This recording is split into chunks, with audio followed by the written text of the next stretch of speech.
for UHF and VHF, it's considered line of sight, right? As far as you can see, that's generally how far the signal can go, and elevation is your friend.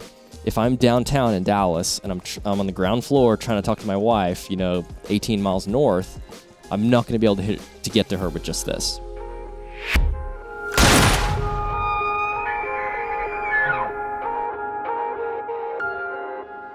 What is up, everybody? I have Jim to my right. Now, Jim, people often say communication is key, and I believe that to be true. And to help us unpack that truth, we have Mr. Alex Nightingale across from us right now, and we're going to talk all about comms, communication, modern communication, and all that entails, because there's a lot to it. You were just talking to Mike down at Vortex Edge, and it sounds like he was kind of dazzling your mind with all sorts of communication fun facts. Yeah, it was kind of like when we first got into reloading and some of the other things that we've gotten into for the first time over the course of this podcast. I said, Mike, can you at least I'm about to talk to this guy, Alex. He's going to tell us all about radios and things. Just give me a base to go off of. And in 5 minutes, I was already lost. So that's why I know this is going to be pretty good. Alex has discussed kind of giving us a bit of a radio 101 here. So I feel like that's a good way to start. And then later on, for the folks out there who really want to maybe get into some of the more like mega fine detail, maybe that's a follow-up episode. You just have to let us know. Yeah, absolutely. A little bit possible deeper dive down. But, Alex, and we're going to let you talk here at some point, but even in our little precast conversation, you're like, I'm going to keep this high-level 101, but even the stuff that you're saying, it might be like 101 to you, but it sounded like really, really cool stuff, so I'm pumped about it. So, Alex, without further ado, give us a little a rundown, a brief intro, who you are, what you got going on, how you got into comms and passionate about that and interested in it, and we'll dive in. Sure. Yeah, I'm really excited to be here. I got into radios about 8 years ago. My father-in-law was a ham guy. He gifted me some little handheld Baofeng radios, and like most people, I put them in my closet, didn't really touch them, and it was about 2015 at the time. There was some unrest in the city I was living in at the time, and I suddenly realized like I couldn't rely on Twitter alone to see what was going on the ground, and I busted those little radios out of the closet and learned how to program them. And, it's been a journey ever since then. It was about 8 years ago now. And since then, it's just grown to other types of radios and exploring different bands and testing out new radios and different applications. So I'm not an expert in everything. I'm learning, and, I'm really passionate about this topic, but very excited to be here and answer some 101 questions. Heck yeah. What are, right off the bat, because a lot of people, when I say a lot of people, I mean almost everybody nowadays, especially if you're somebody listening to a podcast right now, I can almost guarantee it. They got cell phones. My parents still have a landline. They may be the only ones left. And you have internet types of communication, and type form, digital stuff, texting and all that. A radio just seems like yet another thing. Why is it kind of like, why is it something you should add maybe to your arsenal of communication devices? You kind of brought up one example there, but maybe you can even go further into that and what Sure. it is about these things. Yeah, it's kind of, as gun guys and guys who are into preparedness, generally speaking, we like to have redundancies. We like to have backups and plans. We like to be safe and aware of our surroundings. So we've seen throughout history during certain catastrophes, right? 9/11 being one example, Boston bombing, earthquakes in California. When these tragedies occur, what can happen sometimes is called a mass call event, right? Everybody tries to call at once. The cell tower gets overloaded. You can't make a call in or out, right? In the Boston bombing specifically, I think they could text, but they couldn't call, right? That's a pretty crucial moment in time to need communications, right? So part of the reason I got into radios is because I needed some alternative where, if I was working downtown and my wife was uptown at her apartment, I needed to be able to communicate with her in a hurry if there was a problem. So radios, there's lots of different types of radios, different analog and digital and everything in between. It's very old technology. It's been around for 100 years, but it's reliable and it's not dependent on a cell network, right? So if you had an alternative or a backup or some kind of some way to supplement your current communication tools, outside of Instagram DMs and things like that, it's a really valuable preparation tool. Do you EDC some type of radio? basically? Sometimes, yeah. I mean, in my truck, I have a permanent radio installed. I have multiple radios in my vehicle. I typically will have a small radio in a backpack or something with me. The same way I, EDC a med kit and a gun and everything else. You want to be prepared for any kind of situation. I actually have a radio right here that I brought, and I'll show you. I've got two examples of radios here. One is a smaller Chinese-made Baofeng radio. The other is a Yaesu radio. And we'll talk about some of the differences between these two later on. But, there are so many form factors, right? Handheld, dual band is what we call these radios, UHF, VHF radios, very, very common. They range in price points, very, very cheap to a little bit more expensive. But, any combination of antennas and battery packs can really you can build something that suits your needs. This radio in particular, very, very cheap, probably not the most reliable radio, right? It's definitely on the cheap side of things, but this small stubby antenna is great for a backpack, right? Mm-hmm. This longer antenna, this whip, is actually one of my favorite antennas from Signal Stick, a company out of Utah, but it will bend over itself and it will never, it's made of essentially a piano wire type material. So you can fold it up and bend it, but you'll get great performance out of it, much better than this one. But yeah, I typically have one or two of these or more somewhere with me when we're traveling on the road trips, going to work, etc., just as a backup. Okay, yeah. Got it. Now, what makes a cheaper radio, and what makes a really nice, more expensive radio? Yeah, that's a great question. This radio right here, the Baofeng, has a reputation. A lot of people bought these a couple of years ago when the FCC was going to ban them.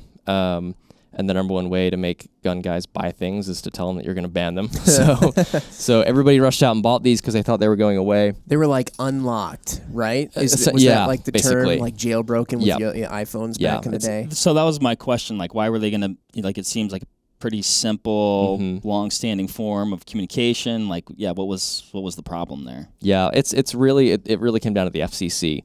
And it's probably not the reason you think. Yes, it is an open radio, and people were just kind of like using them for whatever. But it was technically a messaging marketing concern. They were being marketed as walkie-talkies when really they were not intended to be walkie-talkies legally. That was the beef that the FCC had with them. So when they stopped selling them as walkie-talkies and said this is just a radio, kind of the heat died down and they were able to keep selling them. But in particular with this little radio right here, that was kind of the on-ramp for me. A lot of people bought them, put them in their closets like I did, didn't touch them, broke them out a couple of years later and went, I have no idea how to use this thing. I don't know how to set it up. I don't know how to use it. What frequency do I transmit on? Can I transmit on frequency? They really didn't know anything. And it was this, I started helping friends learning about, here's the programming, here's the cable, here's how, this is what you should and shouldn't do just to be, be respectful of the bands and other radio operators out there. And from there, it just kind of snowballed. Like I said, I'm very passionate about this topic. I'm not an expert in all things, but it was an on-ramp, and it kind of being in the right place at the right time, people started asking questions, and then I started helping people, study and give them resources. I started writing blogs, helping them program and get their radio set up so they could start listening and kind of learning radio etiquette. And then eventually I started, building emergency radios and boxes and things like that. So it's just been, it's been a passion point for me, and lots of people just really got into it. Right time, right place. Bit of a movement of sorts. The same way a couple of years ago, gun guys started carrying IFAKs and tourniquets, and there was this medical movement, right? Everybody got smart. If we're making holes, we need to plug holes. And radios was kind of that next chapter. Right. Everyone was like, hey, if we're out hunting hogs in Texas like I do, and we're in the dark and we're split up, we got to be able to talk to each other, right? So it made logical sense. You shoot, move, you communicate. It was that final part. How about that? Okay. You're talking about programming, and literally my only experience, Mark, I don't know about you, my only experience with radios and stuff is walkie-talkies. Like, I had ones as a kid, and there was 12 numbers. I don't know if they were channels, if they were frequencies, or what. Probably, and you could select 1 through 12, and as long as your buddy had the same type of walkie-talkie, and he was on the same one, you could talk to each other. They just came out of the box that way. I stuck batteries in them, and boom. Well, you really hit on what my question was. Like, what is the difference or the definition of like a walkie-talkie versus a radio? Because like I was kind of mentally, like, I look at this and I'm like, well, it seems interchangeable. Yeah. Like, but apparently it's not.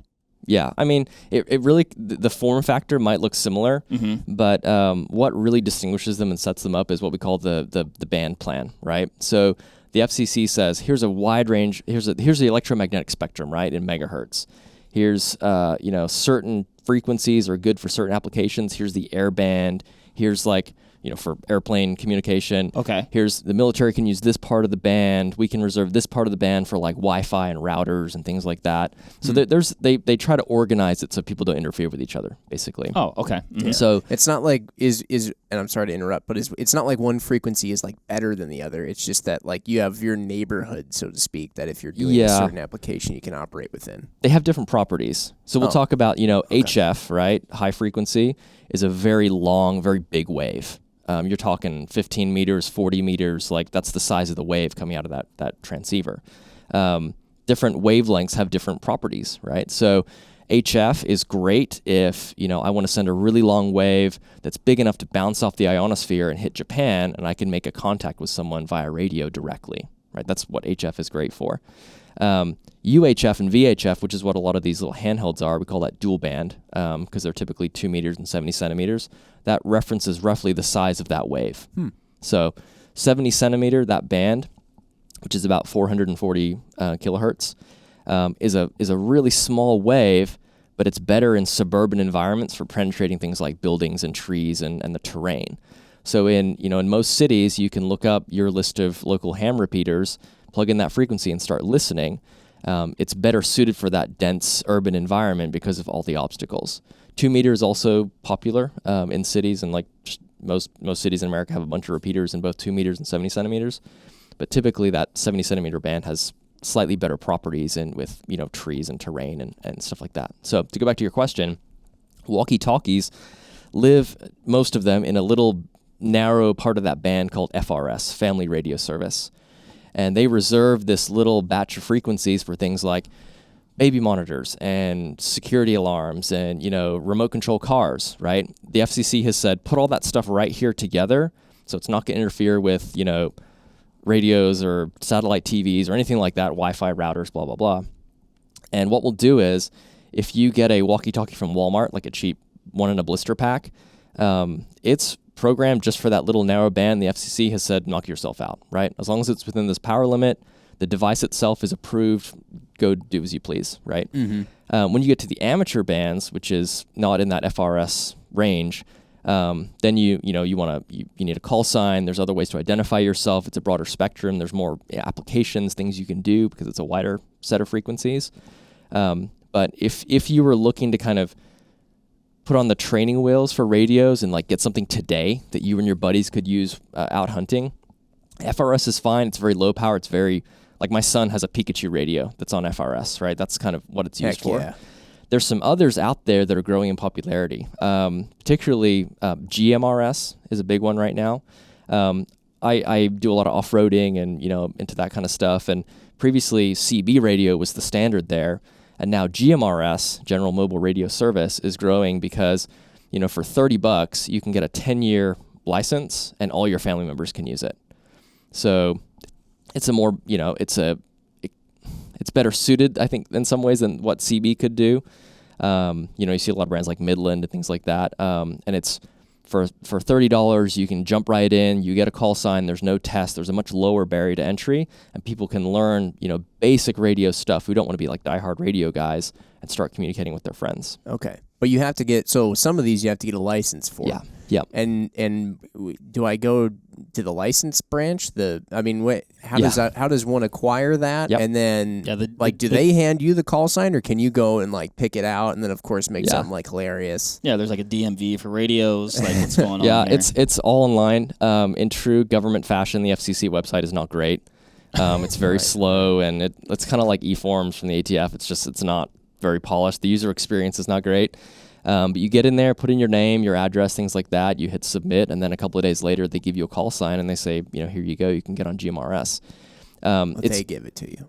Yes, they issue that call sign to you. Yeah. All right. Well, darn. So there's no test. It's very easy. Anybody can do it and just get on and then have access to GMRS stuff and have more freedom. But if you don't really want to even get to that point, There's another band similar to FRS called MURS, MURS. And this was previously reserved for businesses.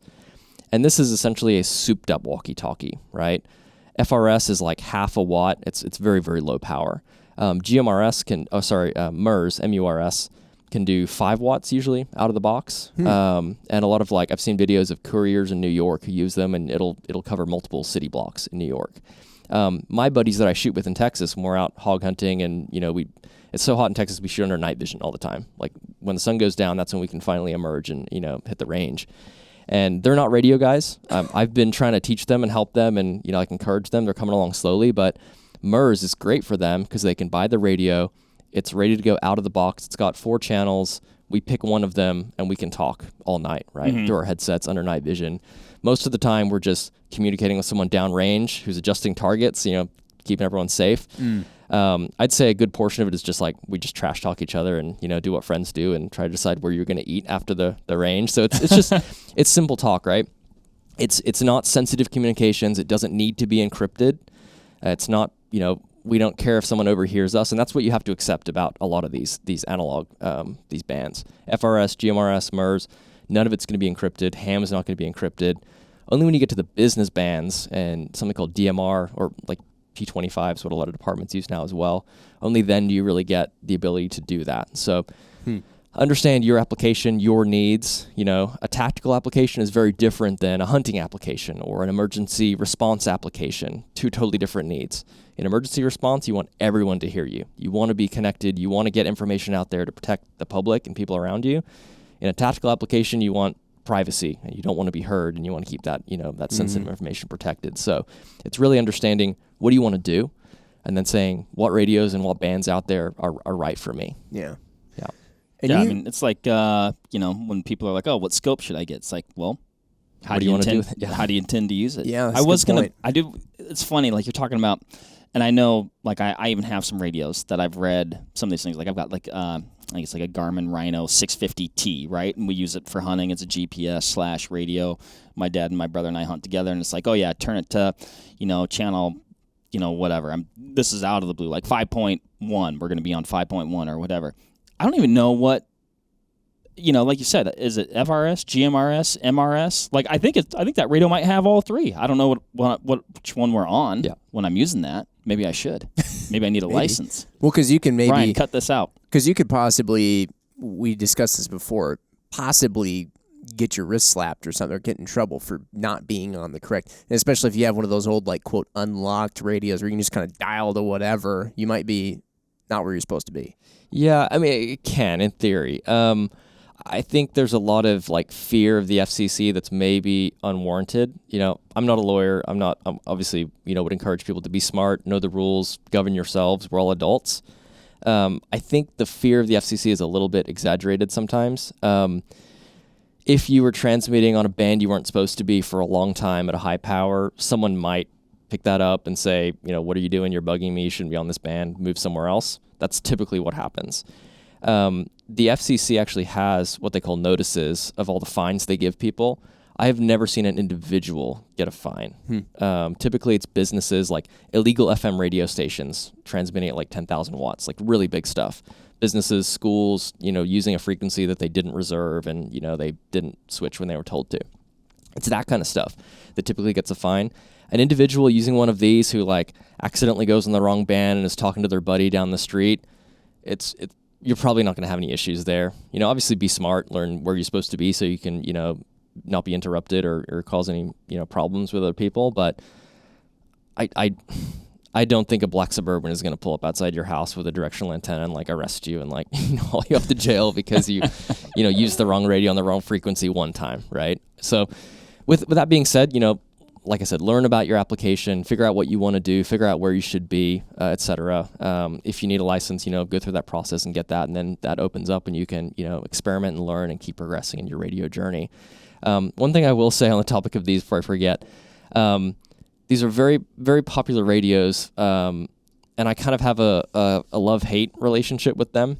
This is the Baofeng, right? Yeah, it's kind of, it's infamous. It's got a reputation, both good and bad. Like I said, great because it's a low barrier to entry. Anybody can pick one of these up for $25 and start listening and learning and just get curious and start experimenting. So on the plus side, it's a $25 radio. On the negative side, the con side, it's a $25 radio, right? It's going to be bare minimum quality. It's not going to be very durable.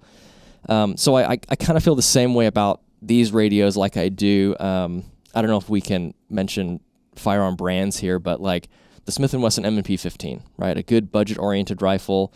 That's got a lot of people into shooting. Yeah. It's got a lot of people who previously just had deer rifles to buy their first black rifle, to buy an AR pattern gun, get excited about it, get more supportive of gun rights and more protective of the Second Amendment.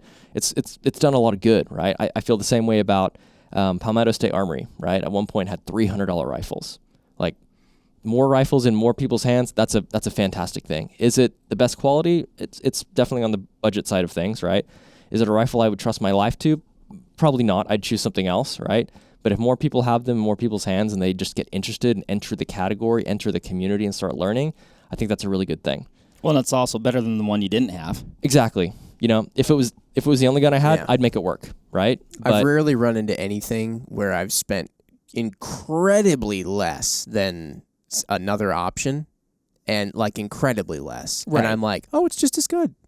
Like I just said, I almost never had. There's a reason why, and it's not always a bad reason why, but there's a reason why certain things cost less and certain things cost a lot more. Yeah. But yeah. So when people ask me, what radio should I get? Should I get this radio? If that's all your budget allows and you're just curious and you want to get started, I'm not going to criticize you for that. Go buy it, learn it, start listening, start studying, get your ham ticket, get into amateur radio if that's what really, tickles your fancy. But if you can wait a little bit longer, save up. Yaesu has some great radios at like the $120 price point, $200-$300. Like there's a lot of premium radios. Buy the best radio you can afford, and ask yourself, if this is a life-saving tool, just like my medical kit or my daily carry gun, do I want to trust my life to a $25 radio at the end of the day? Mm-hmm. So if you buy one, great. Buy other things, diversify, have different options, understand its limitations. It's not waterproof. It's got a screen that lights up, not good for being hidden, tactical applications. This is the wrong radio for you, right? It has a light that flashes at the top and an alarm that goes off, and like it's not really suited for that kind of use. Good to know. Would I take this over no radio in like a life or death situation? Sure, I could make it work, but just understand there are definitely pros and cons to this specific model and make. Yeah, like you said, like different tones and lights that go off, like you said, a tactical application or even a hunting application. I know like my radio at times, like I probably have it on whatever, and it's like, gives you like some sort of like, oh, somebody's calling you or you just made a transmission. And it's like, and I'm like, no, I need you to actually to be a little quiet. You've brought up like ham radio. Like I said, the extent of my radio is like turn it to this channel, talk, or maybe you're on a logging road system and it says like, CB4 or something like that. So it means, log trucks are on channel 4 and, that can be good information to have when a log truck is barreling down the hill and it's like essentially a one-laner, right? Ham radio, you're like getting into ham radio. Number one, what is ham radio? And then like, why do people like, oh, I want to get into that. That seems cool. Yep. Great question. Ham radio is I think officially called amateur radio, right? It's a series of bands that you can get on. There's HF, UHF, and VHF. It's been around a very, very long time. It's been closely tied in history to emergency response, right? A lot of hams are members of organizations like ARES, which is the Amateur Radio Emergency Service. And there's also one called RACES, which is the Radio Amateur Civil Emergency Service, which is tied to civil defense. So in times of emergency, they activate, and you can actually work with, certain military groups and coordinate communications and things like that. So like us, you could become a member of that. Yeah. Yep. Oh. Yep. Oh, and then they okay. would give you a frequency, and you would communicate with an individual, a correspondent on the civil side of things, and you would help coordinate relief efforts, emergency response, safety, all that kind of stuff. Oh, cool. Yeah. Amazing. Yeah. So Stuff you didn't even know existed, John. Oh, it's all floating around in the airwaves. So like when we had, hurricanes down in Houston, things like that, they will activate those.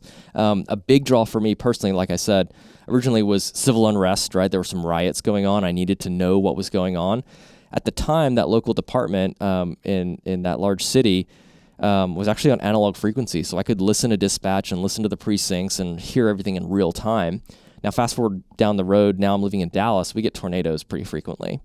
And multiple times a year, we're hiding in that inner bathroom, listening to the radio, and there are weather spotters that are activated for Aries in the local area. And they will coordinate, I need you here, north, east, west, let's get around this storm. And they will give live updates on rotations, right? Because they're trained to look for cloud movements and analyze the weather in real time. And you can get information 5 minutes earlier than the news media is reporting it. I will have my radio on and the TV on at the same time. And when a tornado is getting really close to my house, I can hear exactly where it is. And then 5 minutes later, I hear it on the news. Wow. And in a situation like that, 5 minutes is a big deal. That's huge. That's critical. Huge. That's enough. That's enough time to get to your bunker and be saved. Right. A whole neighborhood can go out in 5 minutes. Exactly. So that was a big draw for me. There's also a big just general rag chew social ham club kind of component to amateur radio. I think ham radio has a bit of a as a branding guy, it has a bit of a perception issue. It's a lot of old guys. It's a bit of an old-fashioned hobby. It's a little bit old school in many, many ways, and a lot of people are like, it's just, it's not cool. Thankfully, I think because of radios like this, and a lot of like younger gun guys and gals who are getting smart about medical and communications all at the same time, could I think eventually change that over the next couple of years. There's a lot of like guys on YouTube, great resources. Ham Radio 2.0, Jason, he's here in Dallas where I am. I just ran into him the other day. Ham Radio Crash Course, another younger guy. He's in the tech industry in California. They have these really fun, YouTube channels where you can learn about radio science and radio technology in a really fun kind of modern way that isn't bland and boring. So I don't get on repeaters lately. I haven't been on many repeaters in like my local area, but ham clubs will have nets on the air where they link up and, check in and talk, update each other on the news and things like that. When I'm driving in the morning in traffic, I'm always scanning the repeaters to see who's talking about what. It's usually just guys chatting about what they did on the weekend and just general, conversations, nothing, serious or, dire, important in nature. But, sometimes you can learn about, maybe a highway is shut down that morning or there's bad traffic here or whatever. So it's you can make it really whatever you want to make it, right? If you want to be emergency preparedness or you want to do things like SOTA, Summit on the Air, which is where they, it's like mountain climbing and hiking meets radios, and you have to combine a battery and a radio and a pack and get to a peak and make contacts. Like there's all kinds of creative things they do in the ham world to, to speak to different interests and cater to different, needs. I was a couple of years ago just part of a marathon, right? We were, it was a 100-mile marathon through the Sierra Nevadas in California. And we were at the first station 20 miles into the race. And, we had to call in and report their race times as they were coming through this checkpoint because you're up in the middle of nowhere in this mountain, no cell service, no Wi-Fi, anything. Right. You had to do it the old school way on analog radios and call it back to base and like report their race time. So marathons and events and, public safety, obviously emergencies, just general socializing, hanging out, rag chew is what they call it on the air, all things that, generally the ham world does. And does that require a license to get into ham radio? Yeah. So there's a couple of types of tickets or licenses. The first step is technician, and you take a little test. They list all the questions online. There's a great app from hamstudy.org. I think it's like $3 or $4, but it will just quiz you until you learn all the questions. Then there's general, then there's a step above that. And technician can do a lot of things, all the way up to 10 meters. General opens up HF, so you can start talking kind of around the world and make contacts there. And then the step above that, there's even more bands that you get access to. Okay. But you get this license or this ticket to be able to sort of interact with this world, right? Mm-hmm. Now, I'm curious because it's not necessarily like if you get one of these radios that I, have a little card that I swipe in the radio like, oh, yeah, now I can do this. And the radio's like, oh, he's legit. Okay, now I'll open this up for him. Like I'm assuming maybe people who are on there and listening or talking that maybe don't have that license, right? I mean, you can listen as much as you want. There's nothing against listening. Absolutely not. You should be listening. That's the first step that I encourage people to do. Like, hey, how do I get into comms? Like, where do I start? Buy a radio and just start listening. Listen to how they talk online, listen on the air, on the net, listen to how they introduce themselves. Start like ham guys, as much as we give them crap for being like kind of like the FUDs of the gun world, right? A little bit old school. They love talking about radios on their radio. They'll talk about a new antenna they got, or a new whatever base station, or some, I love this LMR 400 coax versus this other brand because of line loss, and they'll talk shop, and you can just learn stuff listening to them as well. So definitely go get a radio. Just start listening. Go online. Radio Reference and Repeater Book are great websites to just look up repeaters in your area. Plug in the frequency manually and just see what you hear. Typically what happens if you're transmitting, you would announce yourself and just say your call sign at the start of that message, right? And just say, hey, this is who I am. That's all FCC database stuff. They can look you up and find out your name. And there's like, some of these ham guys like to keep a log of who they talk to because it shows their participation in the hobby, and it's like a bit of a credibility thing. Sounds like an audio forum. It kind of is, yeah. Like being on Reddit, but everyone's just talking. Basically, yeah. Okay. Yeah. So can you give us like you're getting on and you're just like, or and then when you hold on, two-part question. When you get on, let's say you're getting on the ham radio, and then you're not necessarily calling. I guess you could be calling a specific person. You can, yeah. Yep. But they have to be on at that same time. Correct. Right? Yep. But other people can also listen into what you're doing. That's the thing. Yeah, it's all open and public and free to air. So anybody could. You should assume lots of people are listening whenever you're transmitting. That can be a little bit intimidating for people, especially newcomers who don't want to mess up or say something wrong on the air. But I've never, in my early days of getting on repeaters, nobody ever criticized me. They just said, "Oh, hey, you should phrase it like this next time," and people understand kind of what your intentions are. It sounds like there's almost like maybe like protocols and also like etiquette. And there's a little bit of a script that you follow to some degree. Like if you were going to get on and just look for anyone out there, if you're searching particularly on HF, if you're just looking for anyone, like if any contact is fine, you'd say CQ, which is like I'm looking for someone to talk to.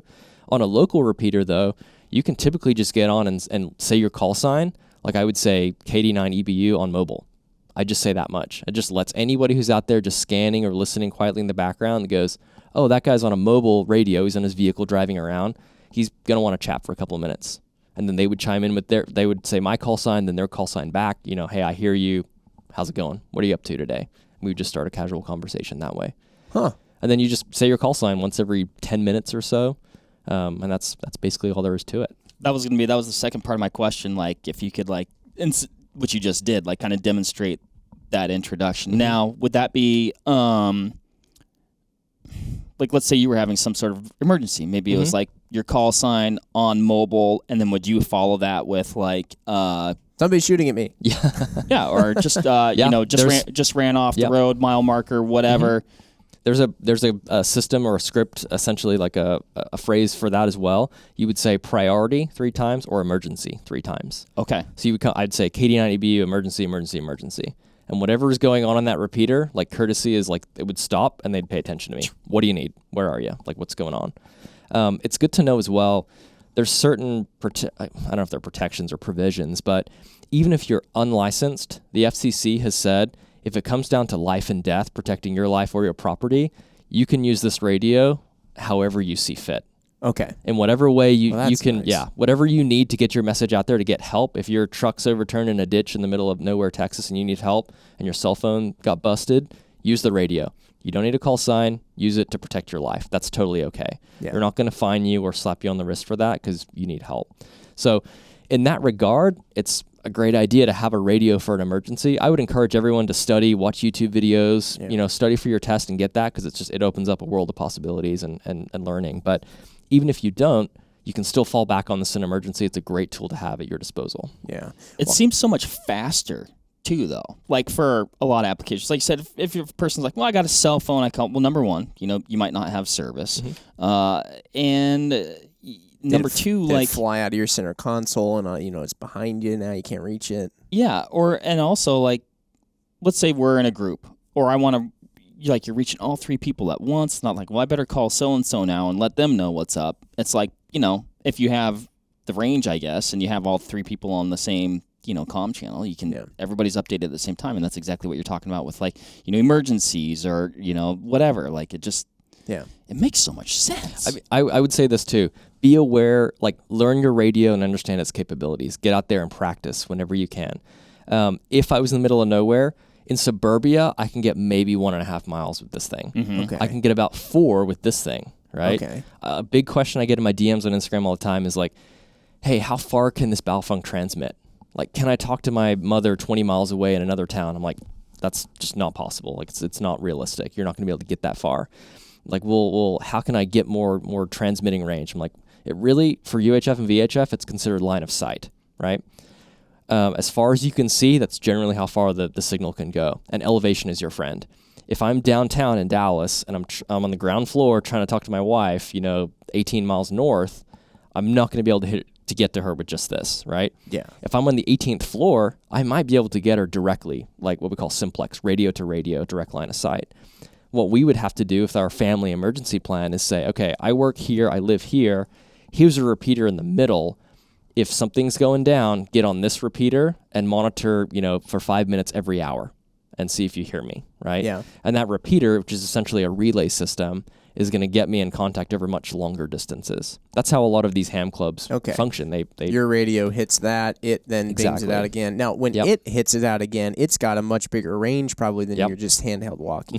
Or your It's going radio. to be significantly greater. So they're typically up on tall office buildings. A lot of businesses or like city governments will allow hams to build repeaters like without charging them rent because it's a good civil service, like it's a good safety tool for the community. Yeah. But yeah, just using a radio alone, like you really do need to use repeaters to get your signal out there and to meet more people. How do you find where a repeater is? It's a great question. Repeater book is a good one. You plug in your zip code and it sorts by distance from you. Okay. Radio reference is another one. You can look at everything in the county. Radio reference will also have things like what's your local department or your fire department or the EMS channel. Sadly, most city departments are moving away from analog and getting into P25, which is a trunked type of system, which we can talk about in a minute. But in Dallas, I'm lucky we still have analog radio. So I can scan police radios I'm driving. I can hear like, oh, there was a robbery at the Burger King, X number of miles away. I can avoid that area, right? Yeah. Most departments are now digital, so you can't really just scan. I think it's a great piece of information to keep the public safe. Like I wish more people could listen to that. That you have to kind of buy the right scanner that does P25 stuff, and you kind of have to invest a little bit of money to be able to have that situational awareness these days. But yeah, and analog radio is going to be great for a lot of people. Man, those repeaters, it's kind of wacky just how radios work because my mind is so wrapped around cell phones and stuff because a cell phone tower gets overrun by lots of communication, but a repeater somehow, even if there's an emergency going on, it's just... Well, you could have a lot of people trying to talk at once and then you get crosstalk and it gets a little bit chaotic, but you just want to be...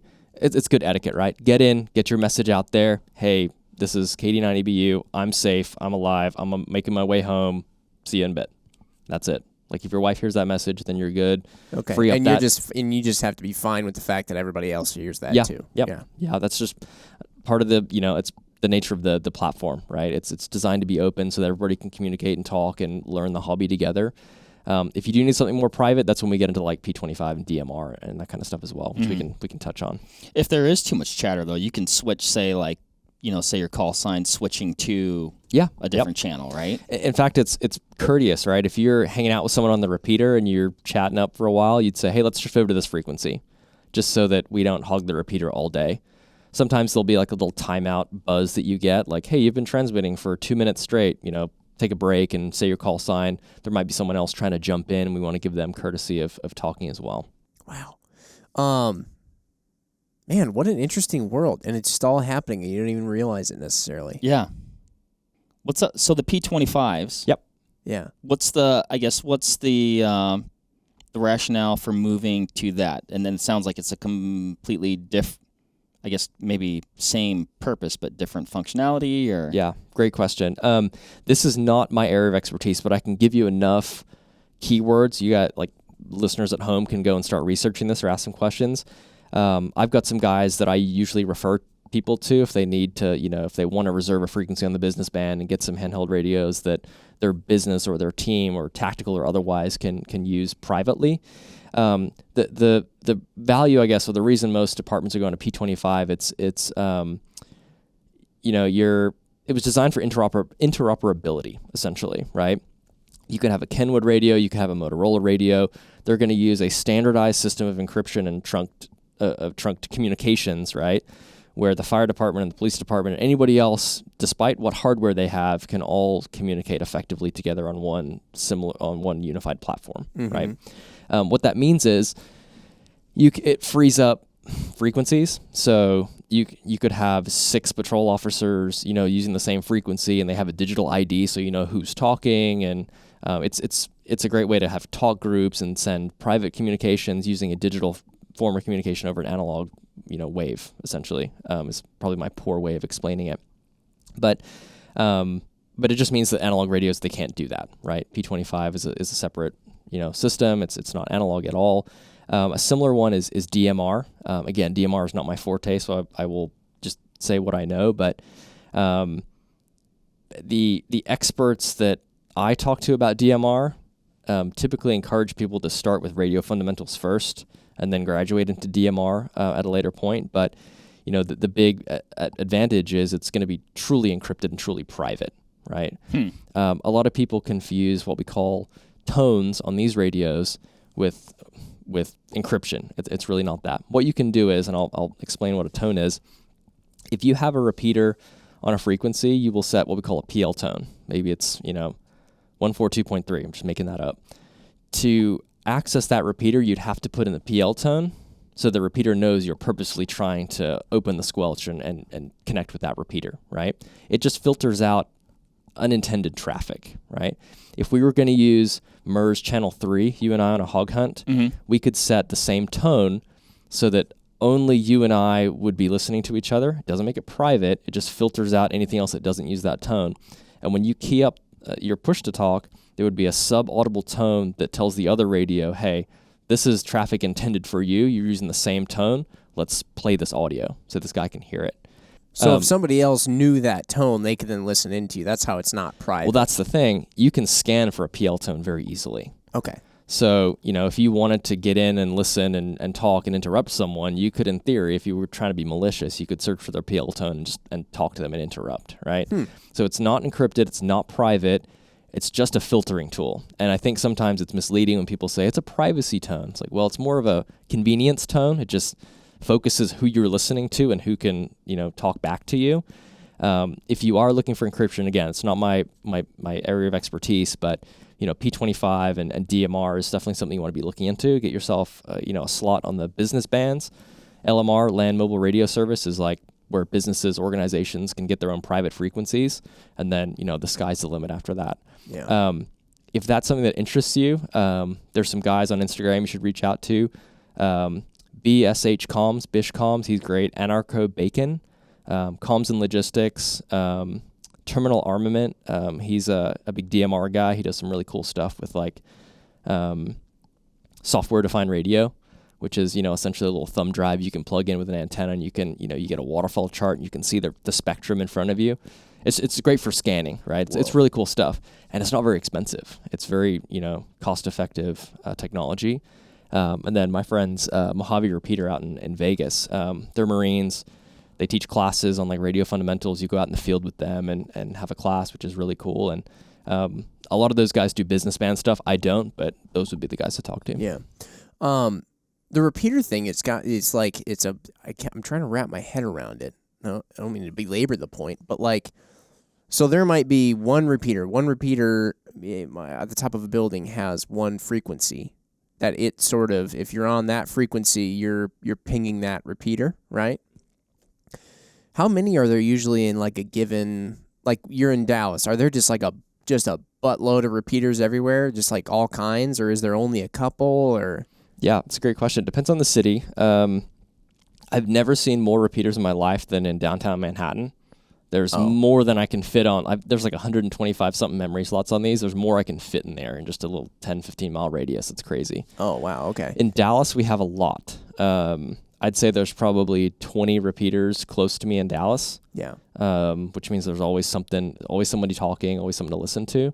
When you get out in like more rural areas, obviously it's going to drop significantly. Right. When I help people program their radios, I always search their area and see what's available. And, I usually check 50 miles. If there's not a lot there, I go to 75. And very rarely can you not pull, 30 to 50 repeaters in like a 50-mile radius. Okay. So there's a lot of them out there. So you don't even realize. Okay, got it. Because I was wondering if there's only a couple, and then obviously that's a ton of traffic. And if you're trying to do then the PL tone too is so like we're going to be on this repeater, and with that repeater we're going to have our own PL tone within that. Is that how that works? Or did I mess that up? Not quite. So the repeater will define its own PL tone, and you have to use that tone if you want to access that repeater.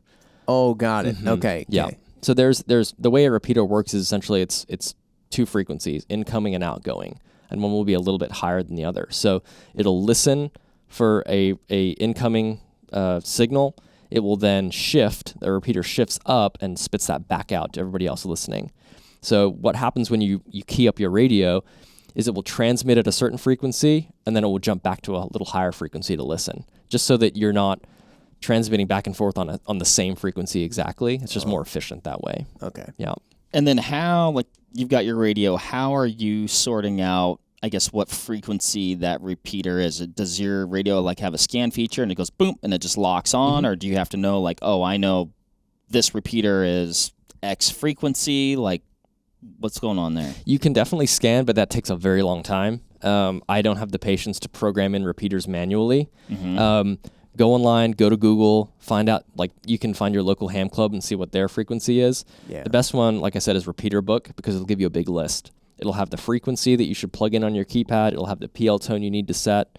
Okay. And then after that, you can, in theory, start transmitting immediately, with your call sign. So I typically, you can find lists of those. There's software where you can import it or enter it manually line by line.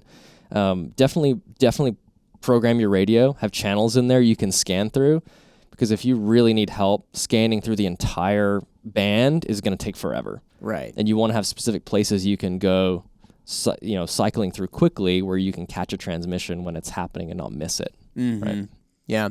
I imagine if you're traveling too and you have a need for comms, then that's like pre-work. Like you can equate anything to cars, Jim. I'll do the same thing for hunting, but it's like if I'm going to go hunt X state, I'm going to get on, Google Earth. I'm going to use my digital mapping software, whatever, and like do my pre-work on the front end to sort that out. Like, is that something you would do? Like, you're like, I'm going to figure out what codes or whatever It's funny you bring that up, because my wife and I, we took the kids up to New York to visit my sister late last year. I actually programmed this radio for New York, and it's still programmed to NYPD on here. I haven't changed it back yet. But what I did beforehand was I said, all right, we're going to drive, from Texas all the way to New York. We're going to go through Arkansas and Tennessee and kind of curve up this way. Like, is there anything along the way I should be checking into? I honestly, the entire trip, like for the full 2 days of driving, I left it on calling channels. There's each band has 2 meters and 70 centimeters has a call channel, which is simplex. And it's just, hey, is anybody around me? And what you can do is just leave that on throughout the day. And occasionally I'll hear this. Someone will be passing through Dallas on their way to Lubbock or wherever else. They'll be like, hey, this is so-and-so. They'll say their call sign. I'm just on the highway on 35 East, heading up this direction. Anybody around? And some local ham will chime in. Hey, glad to see you're just passing through. How's the weather? You need anything?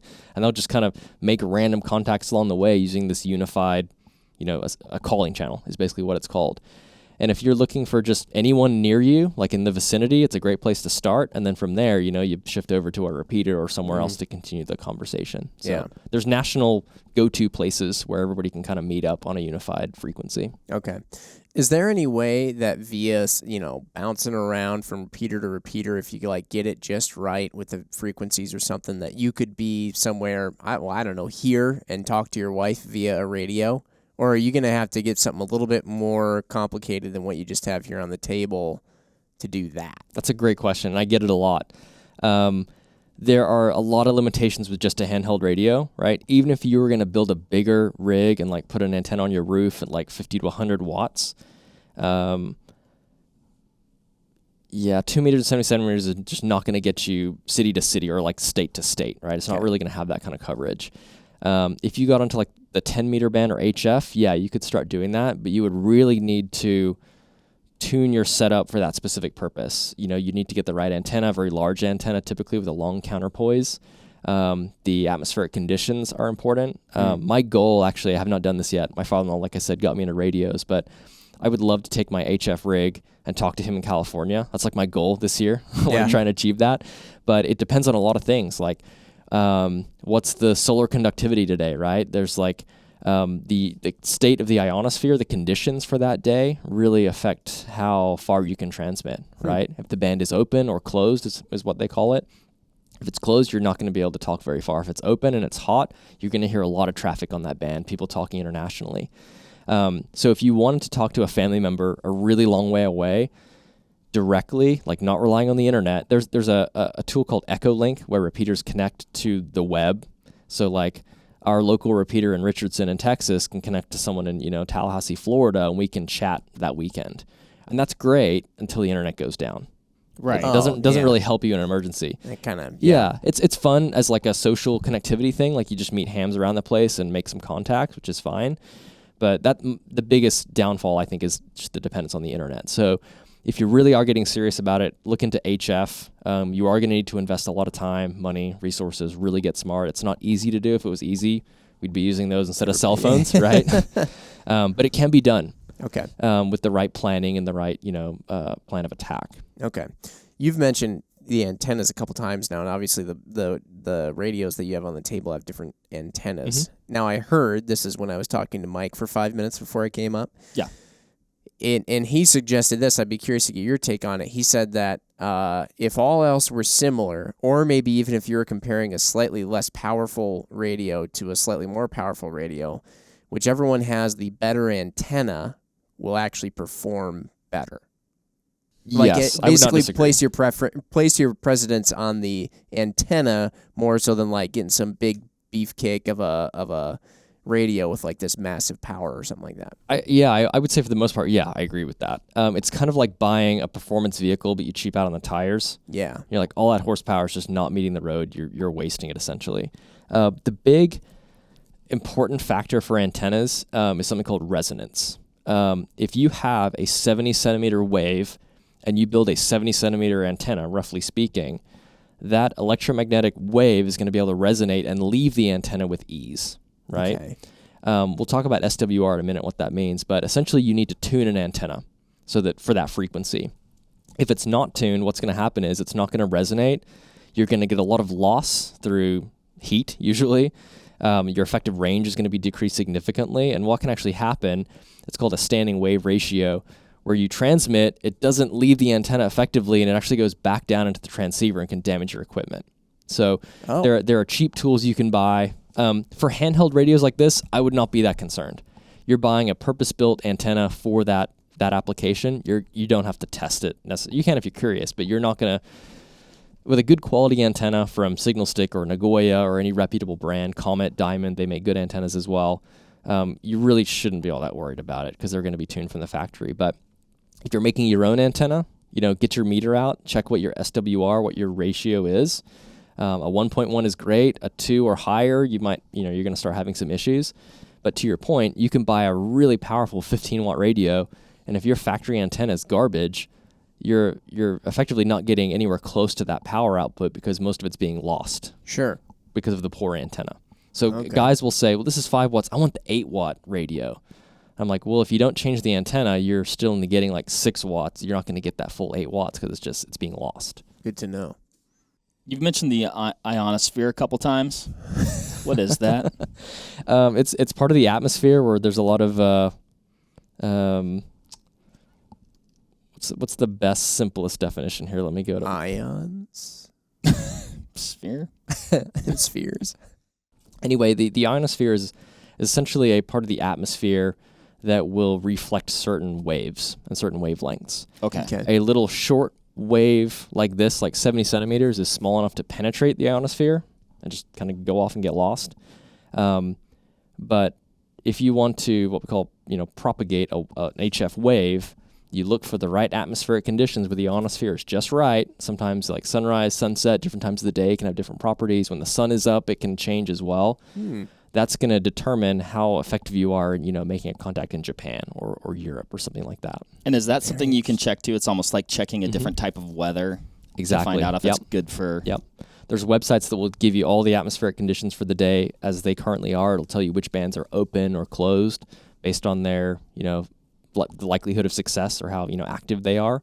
And you would just check those. If you're really getting into HF, it can depend on the year too. Like if we have a bad solar year, maybe a whole band will be down for a long time, right? Every 7 years, there's magnetic activity that affects the ionosphere. And I think last year it was pretty bad. I didn't hear a lot of people doing a lot of work on HF, but you kind of wait for the solar cycle to come through and the properties of the ionosphere will change and you'll have more success on HF, depending on the day, the time, the season, all that kind of stuff, the activity of the sun. It all plays a role. What a strange technology that we've just taken for granted now. Yes. And there's so much that goes into it. One thing I'm curious about too is, so let's say you wanted to use a radio in some sort of emergency situation. Based on what you've described, I feel like at least I have more of a handle on it than I did starting here. But like, you're driving along, maybe you didn't do your homework at first, and some emergency catastrophe occurs, right? And you're trying to communicate out. Well, what we've talked about is there's this huge spectrum of like things that you can dial into your radio and people you can talk to and all this stuff. Like where would you start if you're just sort of like, what hit the fan and I got to find someone to talk to, anybody to try and like find contact? Like where do you start? Are you just going to kind of be like tick and make one little thing? Hello? Tick, hello, tick. Like, how do you go about that? That's a good question. For me personally, I would just start scanning. I've got, there are tools out there that will map repeaters based on Google Maps, and it will show you their physical locations, which is great for finding that point between A and B where you can, hit a repeater to talk to your wife, etc. Because I have all the channels in my city pre-programmed, ready to go, I would just start scanning, like who's talking about it, who has eyes on the ground, who's involved, who's more directly, who's present at that event, what are we learning. Mm-hmm. I would be probably doing that in amateur scanning in conjunction with emergency response channels, DPD, fire, EMS, that kind of stuff as well to see what they were hearing. Their Radio Reference is a website where you can look up some like government agency frequencies, which are totally fine and legal to listen to. But there's certain, some cities will have a frequency for emergency response or FEMA or other things like that they activate, particularly in times of serious emergencies or catastrophes. And that'd be more for listening and getting information versus like... Yeah, if you're not part of that emergency response team, don't interfere with that. I mean... don't be like, you know what I think? Yeah, definitely, don't do that. We talked about, using the wrong band and getting a fine from the FCC, and like generally the radio world will be pretty forgiving. Hey, you're not supposed to be here. Switch over to this channel. Like you're learning, we get it. You're not going to get a $10,000 fine off the bat. But interfering with like police radio or EMS or emergency response, like that's a big no-no. Like don't do that. Don't go there. You're going to have some serious problems if you get caught doing that. Yeah, I was on WebMD, and what they said to do was, what about question I had? Yeah. You talked about, at least the way I understand it, kind of like a transition for like, fire, law enforcement things to that P25. Mm-hmm. If that continues to move in that direction for people to get the information that they want or need now, like will that force other people to like eventually transition over to that as well over time? I mean, yeah, it is from what I've seen. I'm not a professional. I don't build those networks or manage those networks. I am seeing it growing in popularity. All of our city departments around Dallas, Garland, Richardson, Mesquite, they're all P25 because it's a universal platform. Interoperability is key. You can bring any hardware in theory and get connected. What it means is for you and I as just general prepared people, we either have to buy a P25 radio and jump through a couple hoops and get it programmed. Or there's a brand called Uniden, which makes P25 scanners. I've actually had one on my list for a long time. I keep meaning to buy one. I just keep putting it off. But it's called the Uniden Home Defender 2. It's a small little unit. You connect it to your Wi-Fi. It knows exactly where you are. It plugs in all the local departments, fire, EMS, police, and it will just scan for you. It's very simple to use. Anybody can do it. And it's good to know what's going on around you, right? I'm a dad. I want to keep my family safe. I want to know what's going on in my city, in my community. Police, fire, EMS, they're serving the public, protecting the public. It helps if the public knows what's going on, right? And we can avoid certain areas or, assist in some way if we really need to. So I think you should be listening. I think you should be able to listen to it easily. Unfortunately, you do have to pay a couple $100 for a P25 scanner to do so. But, if you really want to be aware, situationally aware, it's a good investment. Okay. My this is switching gears here a little bit, but I was curious about, these are, we're looking at handheld radios here. Just kind of speaking to the application, whether it's on, like you have talked about, some kind of hog hunt or it's a tactical application or something like that. A lot of people will start getting into where they have the radio stashed on their chest rig or whatever it is, somewhere in a backpack, and then they've got the push to talk and a headset on and stuff like that. And I remember the guys down at Edge were talking about trying to get some of that stuff going because sometimes they're on different ranges and they need to be able to communicate, but they're instructors, so they're very hands-on. And they were like, yeah, well, headsets. And then they're like, yeah, you got to get these cables, and the cables are ungodly expensive. And you got to get the right push-to-talk. If you don't get the right push-to-talk, it sucks. Suddenly I was in awe of how complicated it is to start adding in things. It can be. I think it's more difficult than it needs to be. They're also a little high maintenance. I will say sometimes. They're great guys. I had a blast in there yesterday. They're awesome. I love those guys.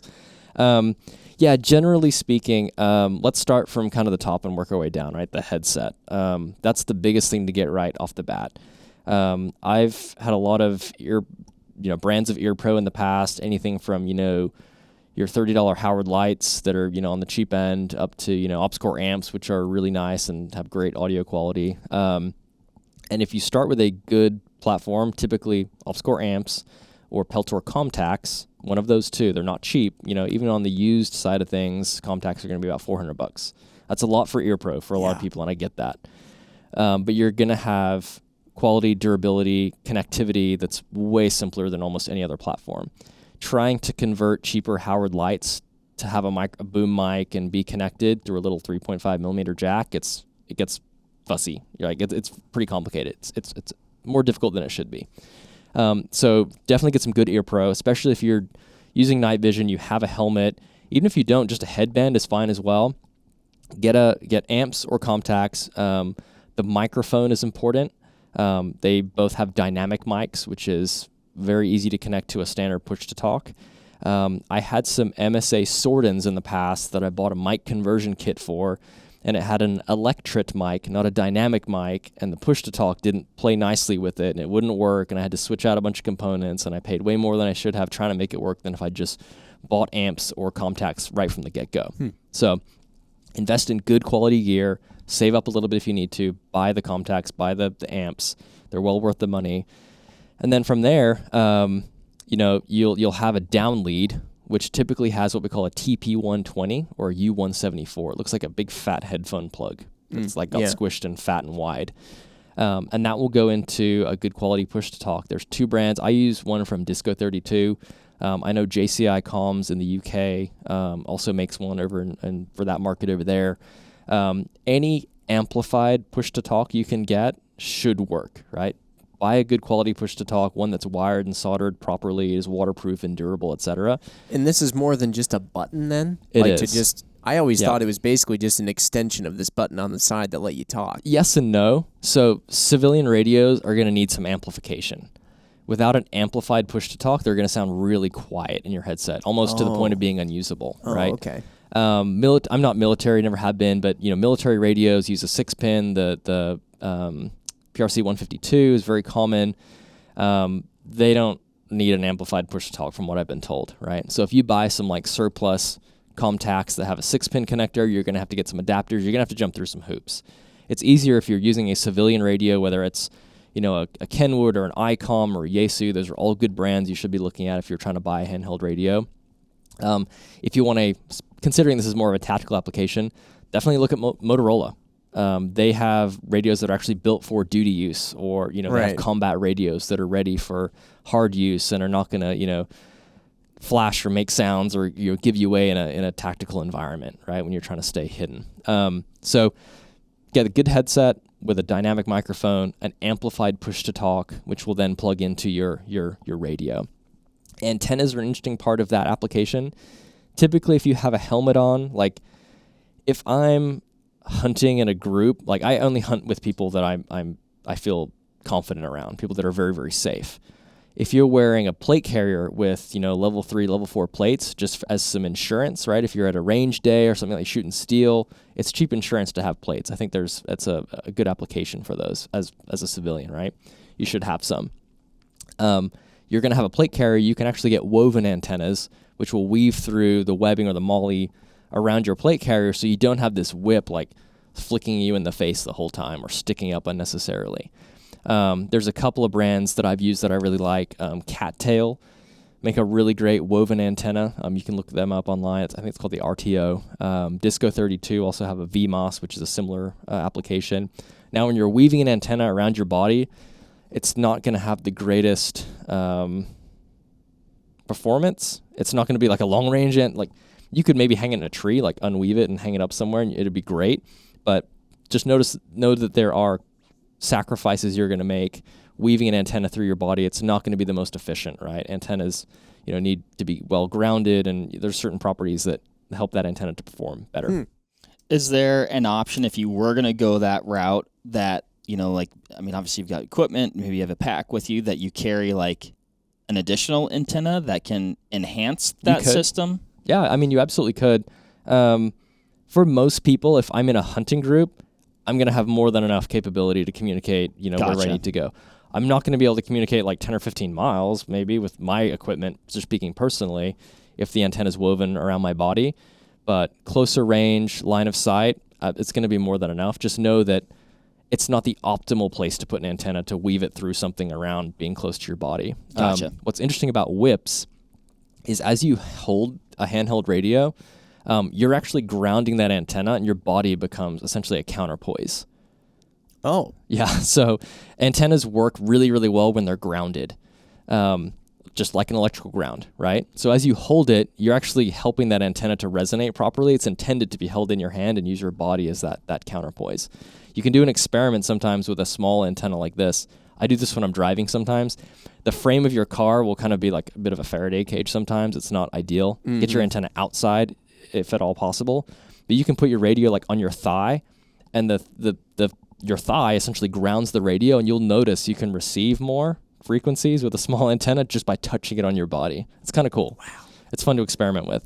What a bizarre technology. Yeah. So when we're doing HF, if I want to talk to someone a really long way away, I'd set up my big old antenna, I'd measure it out so it was the right wavelength.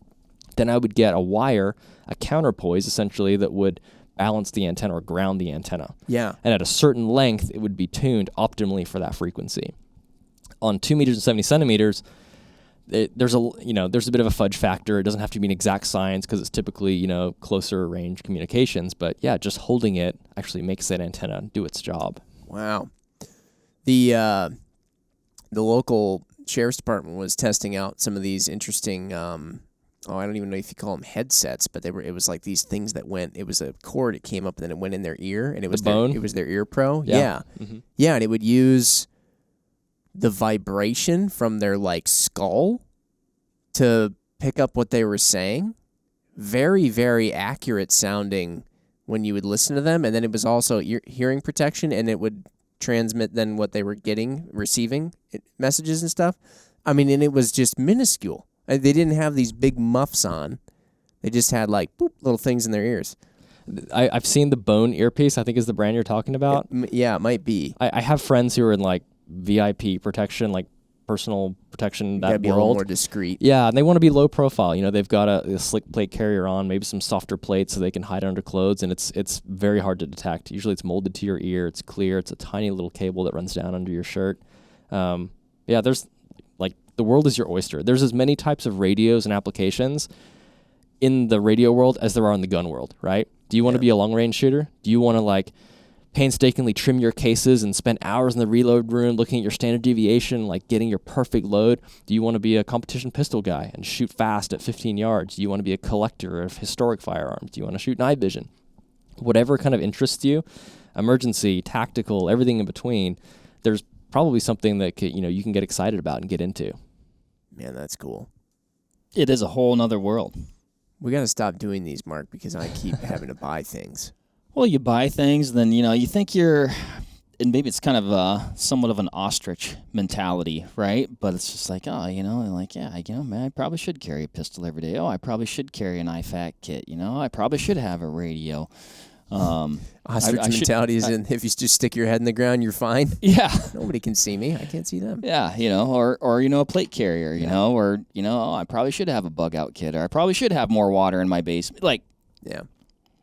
You don't want to, like, it's like people, some people might be like, oh, that's, conspiracy, or you can't live in fear, but you should also be prepared. I think people used to say that, Mark.